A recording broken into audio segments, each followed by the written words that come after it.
What's up, guys? This is Mr. Johnson giving you guys another video discussing Chapter 5, Section 1. All right, so today we're going to be continuing our discussion on the United States Senate.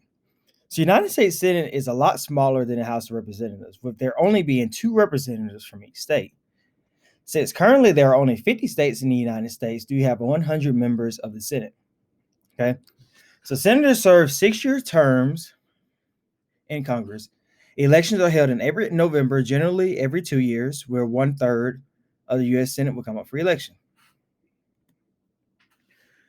What are the major qualifications to be involved with Congress? So, in order to be in the House of Representatives, you must be 25 years old, must be a citizen of the United States for at least 7 years, and you must legally reside in the state you represent. Okay. Even though the Constitution does not necessarily say you have to do that, that is a requirement that certain states do have. So qualifications to become a senator of the United States do differ slightly from the House. In order to be in the Senate, you must be at least 30 years old and have been a citizen of the United States for at least 9 years, nearly a decade. And you also must be a legal resident of the state you reside in. So in order to be in the Senate, you have to live in the state you reside in. Okay. And while we're talking about senators, the state of Alabama do have 2 senators.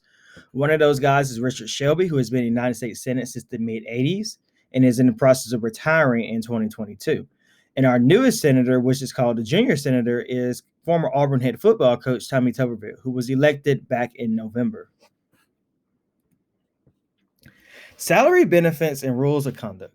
So, in terms of salary, since 2009, each member of Congress receives a yearly salary of $174,000, with the exception of the Speaker of the House, who receives $2,300,000, and the President pro tempore of the Senate, $193,400.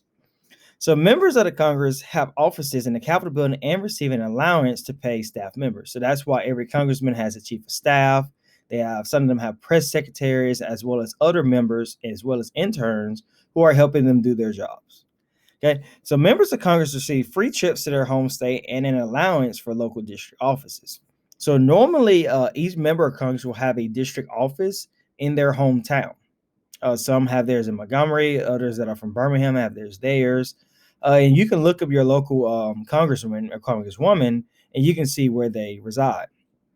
Immunity is legal protection. So that means every member of Congress does have legal protection. Rules of conduct. So the House and the Senate have passed codes of conduct for their members. These codes of conduct establish the limits to the amount of outside income a member from Congress may earn and requires that a member from Congress make a full disclosure of their financial holdings. Expulsion is the removal of a person from Congress, such as from a serious misconduct. Censure is the formal disapproval of the action of a member of Congress by other members. Censure is something you've heard a lot in recent news where certain senators and congressmen have become censored by their own parties. So here's the current setup and the basic requirements to join office in the House of Representatives and the United States Senate. So the House of Representatives, there are 435 of them. Members per state, each state has at least one. Some have up to 55, like California. Terms of office, everyone in the House of Representatives have 2-year terms. Okay. Some do serve a whole lot more than that. Some have been in office since the 70s, but they are elected every 2 years.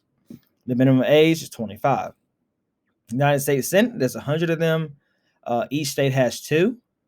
Their terms of office are 6 years, and their minimum age is 30. So a couple focus questions I want you guys to think about between now and the next time we have a video or in-class discussion. What are the 2 houses of Congress?